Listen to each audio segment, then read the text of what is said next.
freshmen generally, when they come in, do entry-level courses together that are really big, and those classes have a lot of tutoring resources. They're taking them together, they live in housing together, so they have like built-in study groups. They see everyone else around them also struggling in similar ways, so it's normalized, right? Transfer students, you're living off campus. Nobody walks around necessarily with a shirt that says, I'm a new transfer, come talk to me, right? So it can kind of be like, it looks like everyone else has it together. So with that, also too, they're taking usually upper level courses, right? They might be starting in like major required courses, school and college required courses. That can mean more rigorous academically as they're getting into a focused area. And that also means that there's not necessarily as many safety nets as maybe classes that typically freshmen enroll in. So that can also be a challenge or a shock, but it's just a part of transition. It's normal. It's just hard to see it when you feel like you're the only one going through it. Luckily then, students get into initial adjustment. This just means they have some type of win. They changed that study habit. They had a better grade on that quiz. They found a bus route that works. They found a study buddy, whatever. They talked to that roommate and they're finally realizing that whatever it is, essentially, they solved one of their problems. They maybe figured it out on their own or used a campus resource. So that confidence is rebounding. And they're like, yeah, I'm going to experience challenges, but I got this. I'm going to be able to solve these problems like I just did. Then unfortunately, isolation.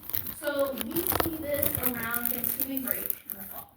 So there's many reasons for this. One is that students say get to go home. School, it's like they're straddling two worlds, and they don't necessarily know if they belong in either.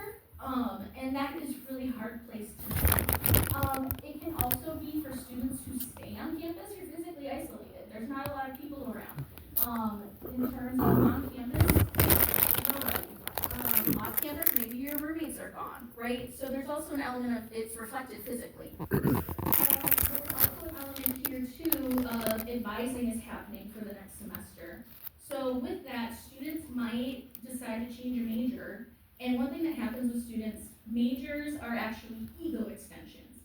So an ego extension basically means this thing is a part of my identity. So if I tell you I'm an English major, you already implicitly know these things about me. Maybe I'm a little quirky and I like to read and I'm really creative and imaginative, right? Versus I'm an engineer. Maybe that means I'm a little bit more analytical. I like to put things together, right? So with that, when they change their major, it's not just changing what I want to study. It's changing who I am, right? And that's existential and overwhelming, which leads to that isolation. Who do I want to be is the question. It's not what do I want to study. So that's really overwhelming. Sometimes I tell people, honestly, most of the time your major doesn't matter. They do not like to hear that. Don't say that. Just keep that one in the back. They don't like to hear that. But they will figure it out. They'll graduate. They'll be fine. Also, what's happening around here, honestly, it seems earlier and earlier, so this might have already happened in the timeline, but people are signing leases for the following year already. So not only are you a new student, maybe you're living with random people, maybe you're kind of getting along with them, you don't really want to stay with them, maybe you're not getting along with them, and now you have to find new roommates, but you're like, I don't know if I have like friends, especially people I want to live with. Do I want to live with a random person again? And that can also bring up questions now, like who do I have? Who's here for me? And that's also really hard. And one thing that's frustrating with making friends, it takes time. And that's it. It takes time and consistency, frequent interactions. And that can be really hard. Students, right? They want to control things. They want to be able to, if I work hard, I have success, right? And unfortunately with friendships, it takes time. It happens, but a lot of times right around here, there's some frustration that it's not happening now. Also at this time, finals is getting closer, so for some students, they may realize some things in terms of what they need to get on the following exams in order to get the grade they want. For some students, they're like, yeah, I did my best, I'm good, I did well. Some students, it might be like, oh, I didn't do great in this one course, and I want that really high GPA. Unfortunately, one thing that happens when you transfer in, your GPA resets. So this first semester, they have a 0 GPA.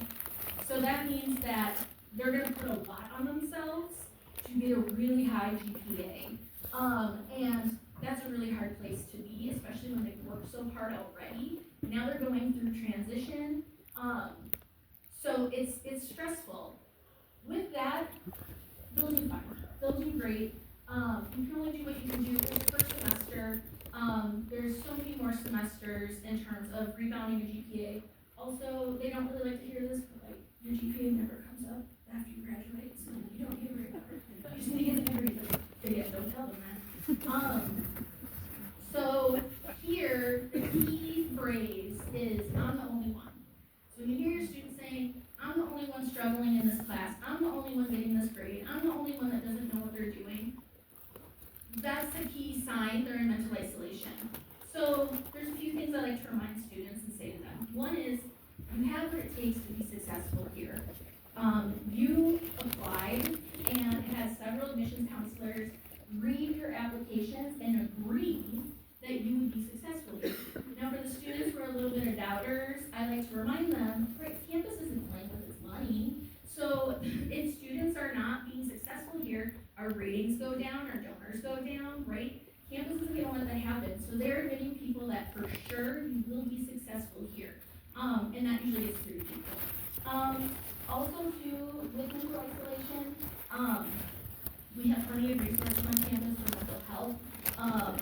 They usually,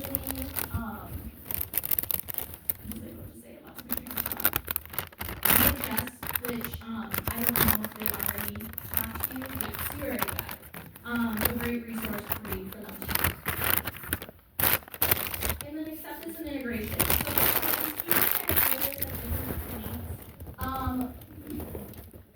So some students, it's right before finals, and they're like, I did everything I could, I did my best, that's all you can do, that's great. Some students, it's after finals, and they're like, thank God that's done, I want a break. And then other students, it's not till they come back. And they're like, oh wait, I do know a lot more than I thought I did.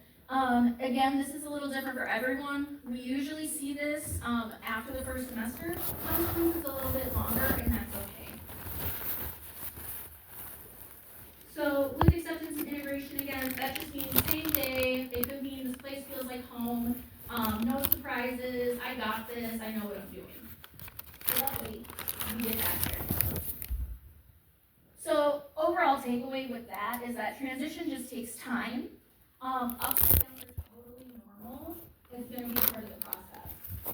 Also, your student also got this today, but we like to remind them that we don't want them in their comfort zone. We actually want them in the discomfort zone, which is a part of that transition. The only way to grow is through that discomfort zone, is by pushing yourself. So we tell them feeling uncomfortable your first semester is good. Feeling discomfort throughout your whole time here is good because we want you to be growing, right? What's the point of being here? So one caveat is students outside of discomfort, that's the overwhelm zone. We don't want them there. Overwhelm zone is when you shut down, it's hard to focus, right? It's, that's where we get into mental health. So we're in discomfort, and that's where you feel like it's challenging, I got this, right? Not, I can't do this. So we remind them, right, like, you gotta push yourself out of your comfort zone. That might mean going to an event by yourself. That means maybe asking someone in your class if they'll be a study buddy, right? For some people, that's really terrifying, but that's the way that you're going to grow. So just to give some stats to also have been saying, like, oh, they get to acceptance and integration, and we got some data on that. So on campus at all times, there's about 4,500 transfer students. It's a significant number. It's just harder to see them, right, like I mentioned before. One thing I like to point out, so there's a myth on campus that it's easier to get into the transfer student. And so I decided to be petty and point out that it's actually harder. So normally I would say this is not significantly different, but 49% admission rate for transfers, 53% for freshmen. So it's indeed harder. I don't think that myth is malicious, Generally, when freshmen get to 9, they're told, if you really want to be bad, apply in as a transfer. And I think people read that as, oh, it'll be easier then. Really what they're saying is, go out and prove yourself, and then come back and try again. So I think that's where the misconception happens. But your students, I mean, highly competitive, so congratulations to them.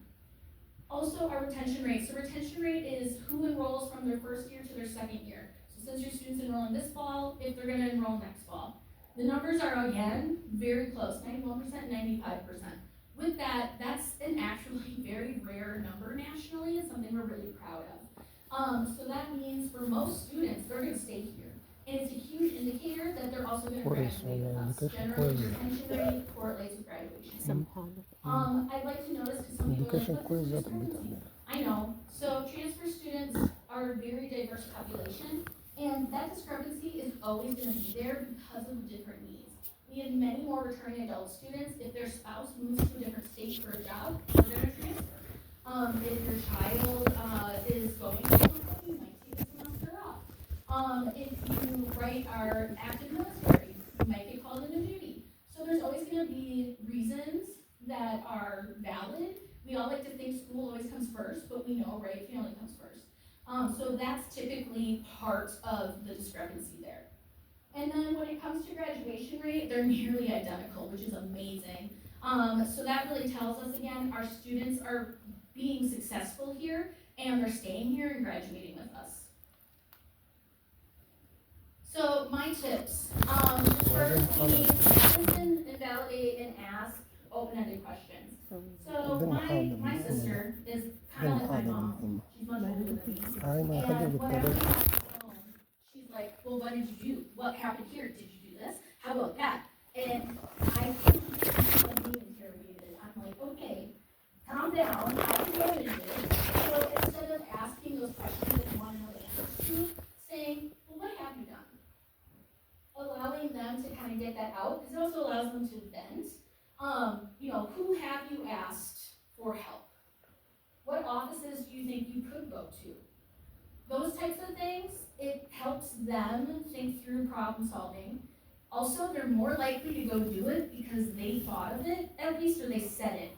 Versus, right, you can think about when people give you advice, sometimes in one ear, out the other. But if you're telling yourself, well, this is what I could do, right, you're more likely to go do it. So open-ended questions, really important. 1, people are more receptive, and 2, it's just good for their own development. Reassure, again, transition is temporary, and they have what it takes to be successful here, just like those examples I gave you. Encourage. So encourage them to use campus resources, especially advisors. So they're meeting with their academic advisors now, which is great. They have a person they know to contact with questions. One thing to point out in the academic landscape here is that you may have a major advisor, you may have a certificate advisor. Certificates are like minors here. And then you may have a career advisor, right, and then a financial aid advisor. The nature of a decentralized campus, and it's on you to meet with those people. Sometimes they'll send out, emails to remind people, like, hey, make an appointment with me, but it's on the student to do that. If you have 2 majors, you might have 2 advisors. So it's really important that they're connecting with those people. They're great, they really care, and they will get those answered, or those questions answered. I bring up financial aid for students that are in financial aid because credits are tied to funding, so making sure students are double checking with financial aid before they make credit decisions, just so that funding doesn't get impacted. Also, advisors, career advisors, financial aid. Oh yeah, so academic advisors. One thing for students to know is that there may be sequences that they need to take that they may not know about that could impact time to graduation. I took a certificate that had a class. It was a prerequisite, so I couldn't take the following classes after it until I took it, and it was only offered in fall.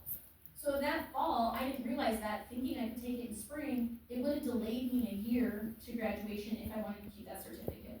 So that's why it's important to be talking to these advisors, because they will know that, and students may not know that. So that's a great example of staying on track, especially for those of you who have students that are nervous about their time to degree, academic advising is the best way to ensure you're being the most efficient in time to degree.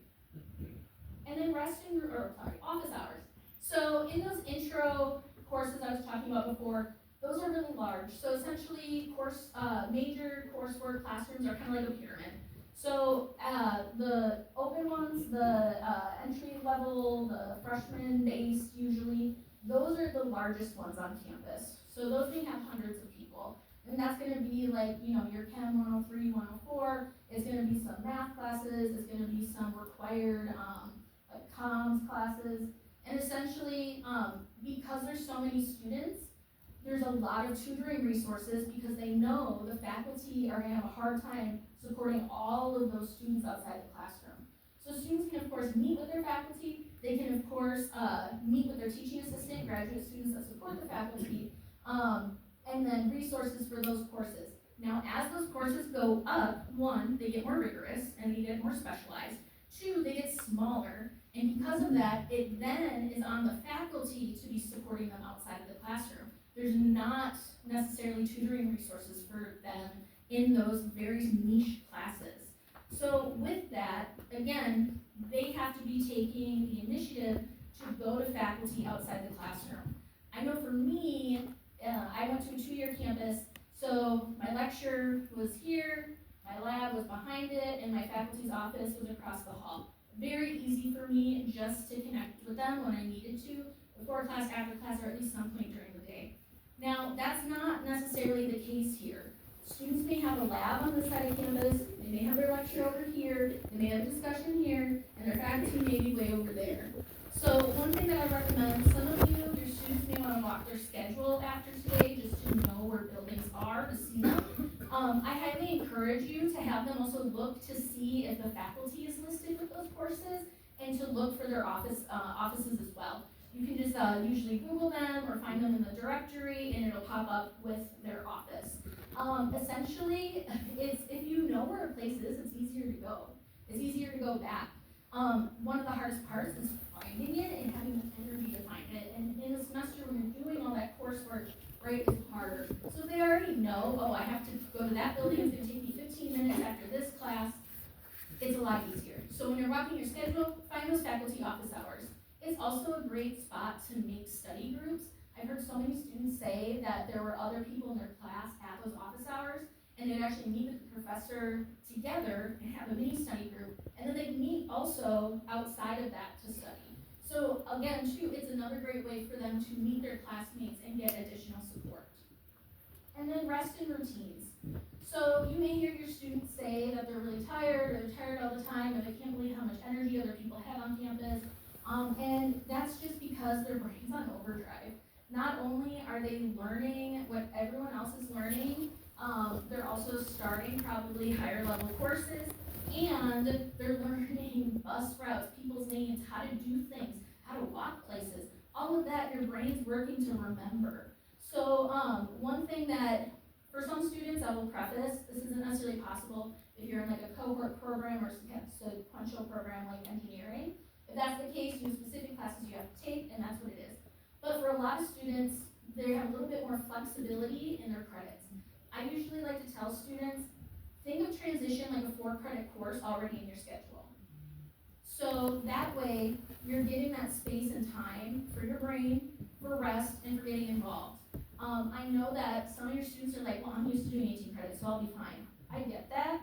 It may take them the first week to be like, I think I need to pull back a little bit. Totally cool. But thinking and making space in that schedule for transition as a 4-credit course is going to make things a little bit easier on them. It's always better to start, a little slow and then jump in once you have your bearing instead of being really overwhelmed with academics your first semester. Also, rest is important. They need to rest more, and that's okay. If they're saying like, oh, I'm napping all the time, good. Your brain needs it, your body needs it. So keep doing it. It's okay. As long as you're not sleeping all the time and there's an issue, right? It's good for them to be resting and they need it. It's how they're going to build their long-term memory. So rest is good. And then routines, especially for our more anxious students, routines are super helpful because things can feel really out of their control and it can feel like a lot of things are happening to them, not that they're making things happen in their first semester, because again, they're just learning as they go, there's trial by error. So with that, students who can get in routines, it kind of returns some of that control to them. At least I can know what I'm going to do later in the day. That can be grounding. Instead of feeling like I don't even know what I'm going to study later, or after class I don't know what I'm doing. Of course, students should explore campus and everything at the beginning, but the sooner they get into the routine, the sooner they're going to feel like some controls returning. Also, it helps with muscle memory. So essentially, if every Tuesday at this time you sit down in this library and pull out this book to study your chem, essentially after a while your brain is just ready to jump in. Instead of sitting down, playing on your phone, taking a break, and then trying to be like, okay, where am I? Where do I have to start? And kind of wasting some of that time. So it actually helps them be more efficient with their time as well. Help them find balance. So this is a really big one, campus involvement. I'd like to preface that campus involvement just means having a meaningful connection outside the classroom. So this can be taking honors courses because you're meeting more with faculty and having meaningful connections outside of just the class. It could mean doing service learning where you actually go with a group of students into the community to do projects. This could mean studying abroad with a group of students. It could mean doing a student org, fraternity, sorority life. Campus jobs are a great way to meet people. One, you get paid. Two, you have a built-in mentor, supervisors. And three, you get peers you see all the time, right? The thing that you have to do to make friends. So it's also a built-in way to make friends. Also, we found campus involvement, meaningful connections outside the classroom is directly linked to feelings of belonging. So feelings of belonging, it's like the hottest thing right now. You may have heard it a bunch already today. Essentially, when students have higher feelings of belonging, they have better outcomes, both in mental health, physical health, and academics. So I hear a lot of transfer students tell me my first semester, because I have to focus on my GPA, I'm not going to get involved, I'm just going to focus on academics. My second semester, when I know what I'm doing, I'm going to get involved. I totally understand why that feels intuitively correct. The answer is actually counterintuitive. Students who get involved right away, it's going to actually support those academics for many different reasons. One, when we feel like we belong and we feel good and valued, right, it's easier to do things. It's easier to focus. It's easier to have fun, which is necessary, right? That supports our well-being. Also physical health, right? If you can de-stress and you can kind of blow off steam, have fun, you're less likely to get sick, right? So it helps with that physical health. And then also academic outcomes. One, if you're busy, you can't procrastinate. It forces you to stick to a study schedule. Students, a lot of times, who have a lot of free time, they put it off to the last minute because they think they have a ton of time, right? Versus students that are like, oh, I have this, and this today, so I have this hour blocked off that I have to study. More likely to do that, so it also helps them be more efficient. And then necessarily to build a campus support network. So right, we're social beings, we need support, we need people, we need friends. So getting involved, best way to do that. So I like to point out this was a survey done on campus about finding community, feeling like you belong on campus, tied to involvement. Again, having a meaningful experiences outside of the classroom. And they found students who indicated they weren't involved were significantly lower in those feelings of belonging, right?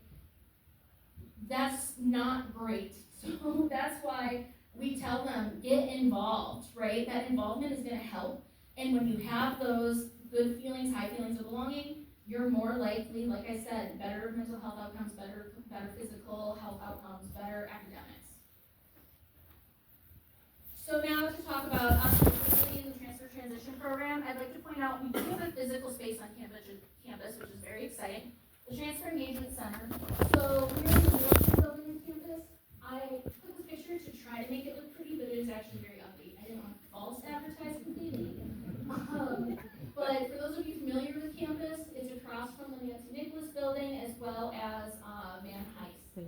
So luckily though, it's nice inside. We've got big windows, lots of sunlight.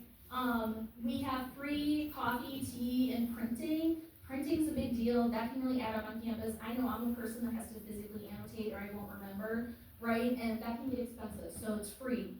Also, we're open 8 a.m. to 8 p.m. Monday through Thursday. That's a lot later than other spaces on campus. And then 8 to 2 on Fridays because no one wants to be around on Friday afternoons. So, we try to please the people. So we also have regular events. We have lunch events. Those are a great way to meet people. They're very casual. And then we also host very large events that are outside the space. But, I think we're a hoot, so come visit us.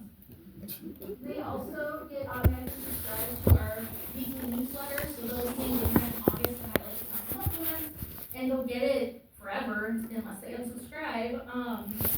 And we send out regular events resources every single week. You can also subscribe if you want. It's on our website. Transfer student coordinators are a great resource. They're the ones that run the center. They're the ones that plan and host the events. They're the ones that manage our communications, our newsletter, our social media, and they also offer one-on-one appointments. So that is a great resource for your students. And your students may have already met with them one-on-one. We do work with prospective students, admitted students, and enrolled students. So if your student has more questions about campus or is feeling a little bit more anxious about coming to campus, this is a great resource for them. They can meet virtually or in person if they wanted to come to the space before classes started. And basically what we do is just give referrals to campus. So after the meeting, our staff make kind of like a toolkit email that recaps everything they talked about with links to either that thing or to additional resources for them to explore or follow up with. And then they can also answer things from the student perspective. I know sometimes I get students who ask to meet with me, and I'm like, honestly, I think you get more out of meeting with another student because they know the things that are going on. They have all the tips and tricks, so they're a great resource to take advantage of.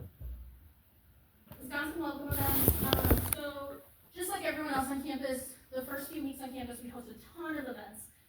This is because, students have the energy, they're excited, that contagious excitement is there. So this is the best time to meet new people. People are more willing to put themselves out there during this time. We do a ton of events. We do things like, we do an open house in the space that's a little bit carnival style. We do a bonfire out at Picnic Point. That one's super popular. We'll get over 100 people that come out to that. We also do, what are other events we have coming up? Y'all are planning. Devil's Lake, we sometimes go off campus, take students to Devil's Lake. We do a guided hike there, and students who maybe aren't into hiking, they can hang out with the people who stay back at base camp, they go kayaking, they play board games, whatever.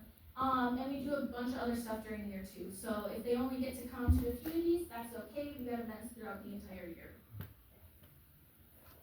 The bottom picture is the Devil's Lake picture. Also, too, we have some of our signature events.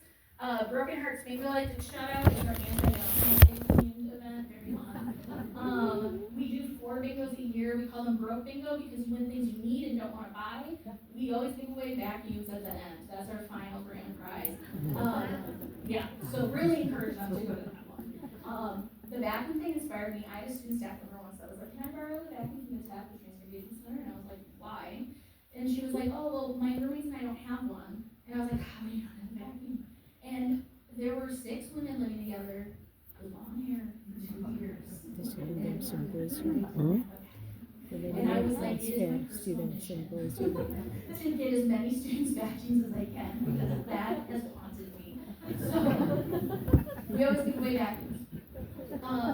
The new Transfer Student Symposium over here, that's an extended orientation model where students can get even more resources. Just like how you're getting a bunch of campus partners coming and telling you things, that is kind of where the students can get it because we only have so much time with them today and they really just want to get advising. They don't really want to hear from everyone. So, like I said, try to please the people.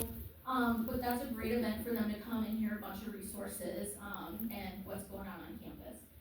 We have campus partners come present in concurrent breakout sessions like RecWell will talk about well-being on campus, UHS will talk about their resources, study abroad and internships abroad will come and talk, career services come, so it's a really great event. So before I transition into the student panel, one thing that I like to end with is what students have said. So we had a bulletin board outside our space this semester, and it said, "Who's been your greatest support this semester?" And we kind of found two areas. So my parents, with their unconditional love and support. My parents, they always know the right thing to say and inspire me daily. My parents, they're always there for me and only a phone call away. When all else fails, I know I'll always have their support and love. Thanks, Mom and Dad. My mom, she always is just a phone call away to help me on whatever problems I have or help me laugh. She truly is my biggest support. My mom, although being thousands of miles away, will talk every day. My husband, and I love that one because he's just a little buff. My brother, because although he might not know exactly how to help all the time, he has been there and will be there for me through whatever hurdle. And then the other group we saw was us and advisors. So Livy was a student staff member in our space. Livy, whether I'm running low on coffee or having an existential crisis, she always has my back. Love and love good. Bree down here was also a student staff member in the space. The tech, I've met amazing people here and have cultivated a sense of community and something at the very bottom of here. My academic advisor, because she's always uplifting, encouraging, and she answers all of my questions right away. My outstanding advisor, I always visit my advisor before midterms to remind me I'm one step closer to graduation. So with that, I'd like to say, if you aren't sure how to support your student, we're here for them. You can always reach out to us and we can kind of follow up with them. We may not be able to tell you everything, but we can definitely follow up with them and reach out and connect. So if you're not sure how to support your student or what they need, or you're curious about resources, feel free to email us. We're in this together supporting students. So now I'm going to invite up students to do the panel. You can come stand up. So please don't be shy. They love answering questions. That's why they're here. And they're a really great resource, like I said. Hi, I'm Kumba, and I study computer science with economics, and I have a certificate in digital studies. I use she, her pronouns, and I'm from Pune, India.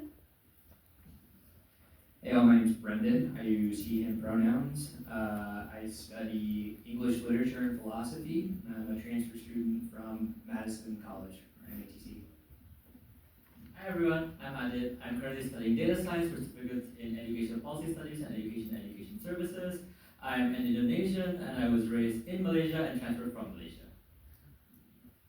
Hi everyone, my name is Tara. I use she, her pronouns. Currently I'm studying sociology with certificates in public policy and political science, and I'm from Los Angeles, California. All right. What questions do y'all have? And they won't let me let you go early, so you have to ask questions. Right here in the front. I have a food plan question, is that okay? Yeah, food plan question. So although my kid has this really swanky apartment, which I'm kind of annoyed about, and to cook in, I know that he's gonna need to eat and do this. Do you recommend that they get the food plan? What does that look like?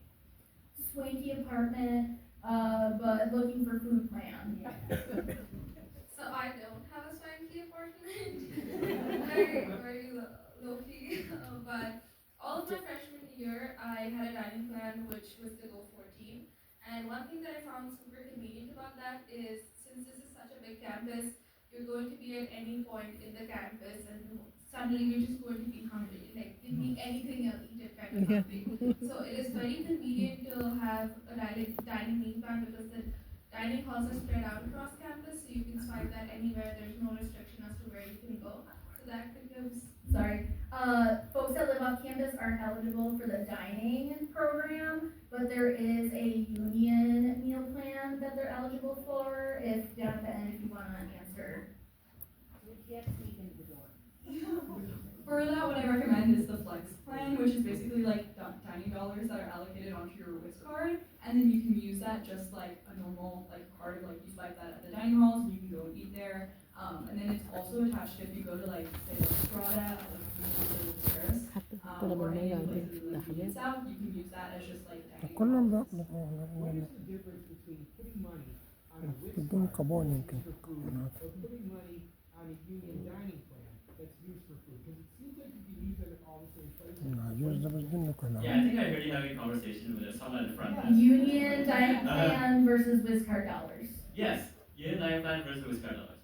My perception of this is that the dining plan, you do get a bunch of other benefits. Like for example, you might get free tickets to a show. You also do get discounts as well. Like you get a 10% discount.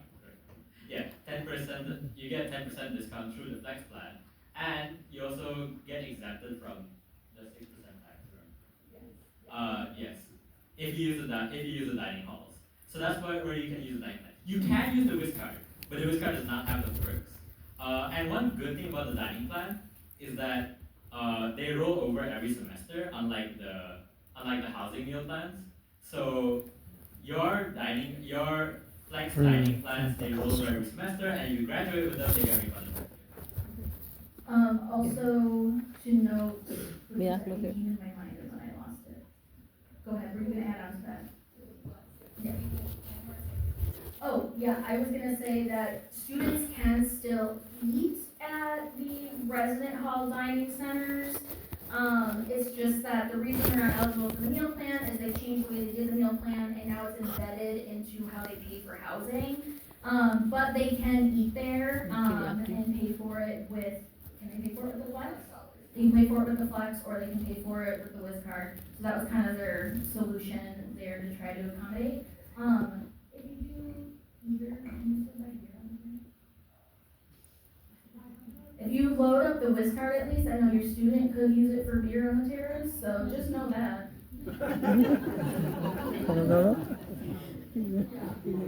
Okay, but they don't get the discount if they buy alcohol, but just know. Card, like the plan has a WIC card from the like. Yeah, it'll basically say when you go into your Wiz, I forgot I was holding the microphone, but when you go into your Wiz card, it's one of the things in like your MyUW portal, but it'll say your like Wiz card dollars and then your like flex plan dollars. But once you like run out of flex, you can also just use your Wiz card So dollars. if you have money on both and you swipe, do they ask, or is it one that is a preference over the other? I don't. I prefer a flex plan. I know this because I actually used a flex plan last semester. Unless it's like a place that doesn't accept it. For example, you go to Badger Market, they don't accept the flex. They don't accept the flex plan for non-food items. So then that's when they'll use your Wiz card instead. Badger markets are like kind of little corner stores, convenience stores that are around campus. That usually have like coffee and some snacks. One important thing that I just want to add, the flex plan is super nice as well because you can load that up using financial aid. So you can't just add financial aid dollars to your Wiz card, but again, you can use financial aid dollars or other grants towards the flex meal plan. So that's a huge difference. And then Wiz card too is how they would pay for printing on campus. So it's still nice to have some money on there, but yeah. I saw a hand up. Was there another one that you pointed to for about before? Okay, over here. Is the flex plan or the adding things to the WIC card the only way that they can buy food in the various places where it's not عشان ما فهم مو كان فاهم الرازق I saw a hand here. Any Good. questions? Oh, okay, great. In the very back. Yeah, for the printing services, is it free for the entire time they're here? Printing services free for the entire time here. At the Transfer Engagement Center, yes, it's free to anyone who comes in. We don't check transfer cards, we don't know when to transfer, so it's always free with us. Some other places on campus have free printing, so depending if your student's involved with other places, they might also be able to access there. Versus like the libraries, they're gonna pay with their WISC account. And then for the field trips, for example, you talked about going to Devil's Lake, do they have to have their own transportation there, or is that something that's? Question about transportation to Devil's Lake. So if we have an off-campus event, we always provide transportation, and that's actually one event we don't allow people to drive separately to. Some of our events, like if they're in the Madison community, like we went to Centro Hispano at one point, we let people drive there themselves if they prefer, or take a bus with us. But yes, we always offer transportation if it's gonna be off-campus. Right here. Speaking of transportation, if someone has a car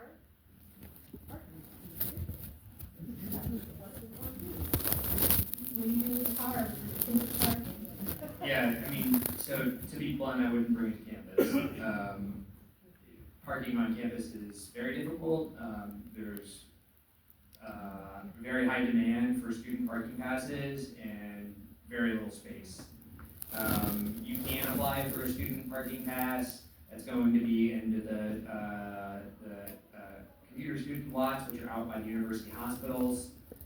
So a little bit of a ways away from where most people are spending their time on campus anyway. Yeah, you'll have to bus in. Have to bus anyway on either normally like the 38, the 28, or the 80, depending on where you're going. And again, with the transportation infrastructure that Madison has, it's really not necessary if you plan accordingly. So every student gets access to a free bus pass. You can use that throughout the entire city of Madison. There's unlimited rides. There are routes that are going to take you east-west, not so far north. There's a lake there. Haven't developed that tech yet. But southbound, like the Park Street Way, and then of course there are service routes that are specific to the campus. Additionally, biking is super easy on campus. A lot of people bike. You're going to see bike access out of every building. I always recommend the locks for that, and then it's very walkable campus as well. So again, if you can avoid driving to campus, that would be my recommendation.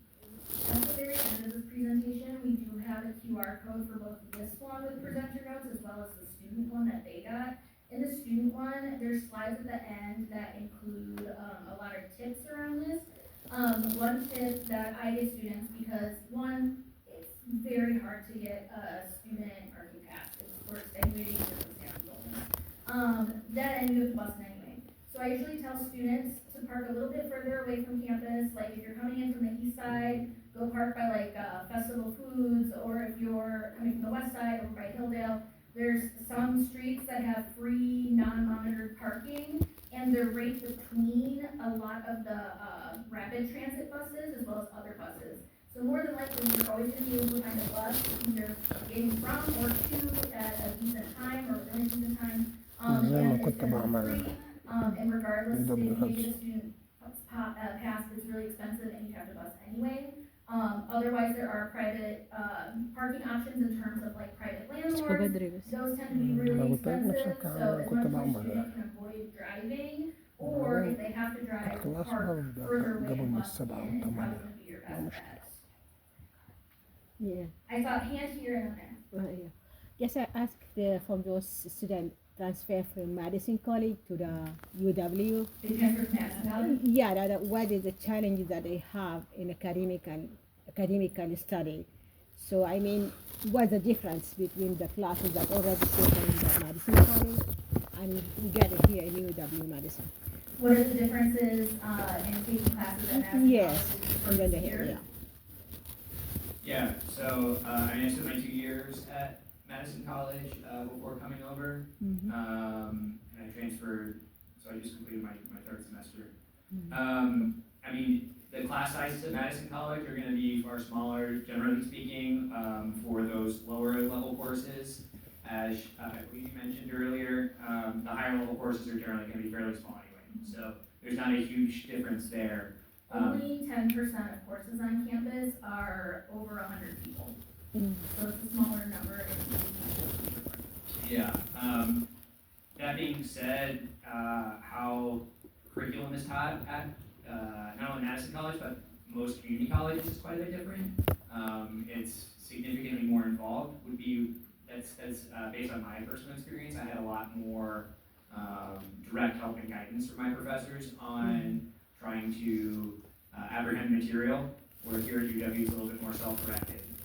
You're kind of expected to read material, take notes, annotate, come into class with a basic or sometimes a higher level understanding of the material, and then you refine that in lectures, and then further through group discussion and potentially discussions, depending on your course. So that's a big thing as far as the courses go, is again, it's a little bit more on you. Make sure that you're getting involved with your professors. So always visit office hours is something that I would suggest that you tell your students. Additionally, it's just a much bigger university. So when I was over at the campus at Madison College on Wright Street, I mean, it's one building. It would take me 2 minutes to walk through my classes. Here, sometimes you're walking for 30 minutes or you're hopping on a bus or whatever, depending on where you're going. So that's a big deal. And there's obviously just so many more resources. This is where I would go ahead and promote our one-on-ones. we're great as a sounding board and a middleman to help direct you to the right resource. So if your student is looking for something that they can't find, again, that's fairly easy at Madison College as it is in one little building, right? But if you're looking for a particular resource, or even to understand where to go to try to discover a particular resource, I think that's where we really shine, or where our academic advisors shine, some of our other campus partners over at UHS and so on. So that's a big thing. And again, a lot of that really just comes down to taking the initiative to reach out. You may not just have as much like direct support or oversight here as you did at Madison College or other smaller community institutions. Thank you.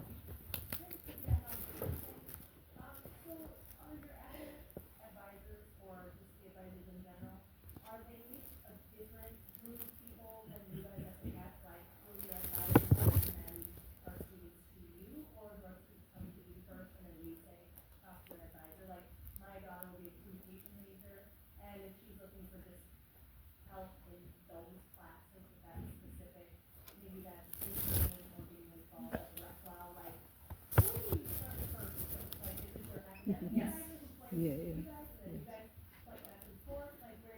If they're struggling and they mention like the transition program, they may recommend them to us if it's something the student seems interested in. But they definitely, anything academic is their advisor. We don't touch academics. We could refer them to places, like if your student's like, well, I think I'm actually interested in going into the journalism school, like we'll put links in how to like get to that or information about how to start that process. But yeah, we would never tell them what classes to take, what to enroll in. That would solely be their academic advisor. Academic advisor may say you should check out the transfer transition program, but that's going to be the extent of like recommending us.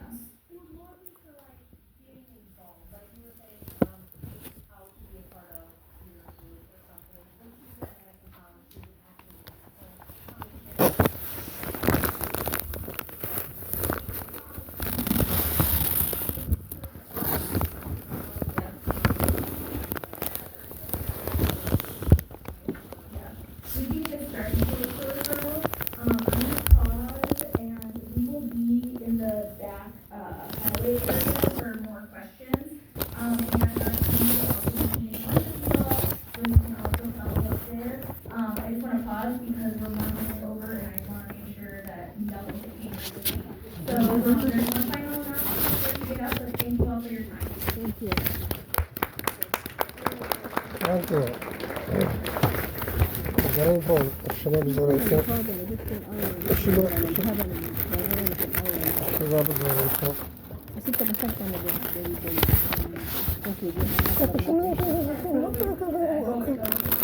أنا اشتريت بالقروش. ما خلاص قلت شنو ذاك ما حكون على الساعة.